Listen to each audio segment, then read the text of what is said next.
Action depuis quelques jours dans la province du Ouaddaï.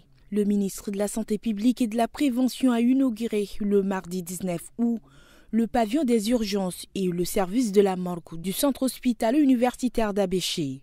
Entièrement réhabilité sur fonds propres du centre, ce bâtiment modernisé offre désormais un cadre plus spacieux et mieux équipé pour répondre à la demande croissante en soins d'urgence. Le directeur adjoint du centre, Yacoub Brahim Mamad Ourada, a souligné que la réhabilitation de ce service permettra d'améliorer la qualité des soins et de répondre aux sollicitations des usagers provenant des provinces de l'Est, du Nord et du centre du pays.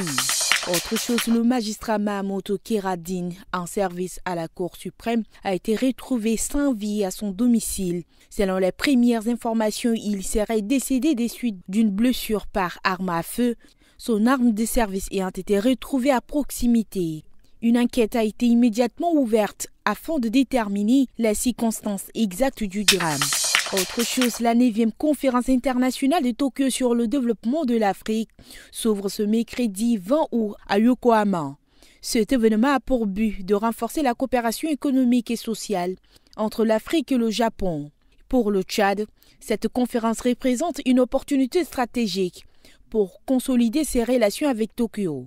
La conférence, dont le thème cette année est « Co-créer des solutions innovantes avec l'Afrique », mettra l'accent sur plusieurs enjeux majeurs, comme la croissance économique, notamment dans des secteurs clés comme l'énergie, l'agriculture, la sécurité et les technologies numériques. Parmi les objectifs, la question du développement social sera abordée avec des investissements dans l'éducation, la santé et le soutien de l'égalité homme-femme et de la participation des jeunes dans les domaines économiques et sociaux.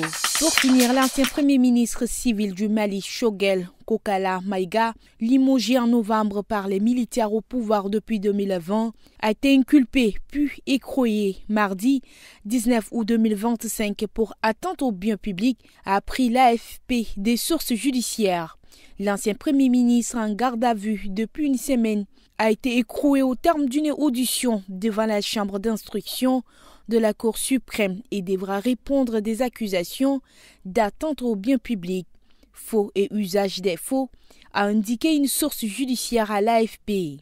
Aucune date n'a été fixée pour son procès. Ces faits portent sur un montant égal à plusieurs milliards de francs CFA de blanchiment d'argent, a indiqué le parquet général dans un communiqué mardi. Maïga comparaissait aux côtés de 9 de ses anciens collaborateurs, dont 2 ont été inculpés. Certains ont été acquittés et d'autres doivent encore être auditionnés selon une source à la Cour suprême.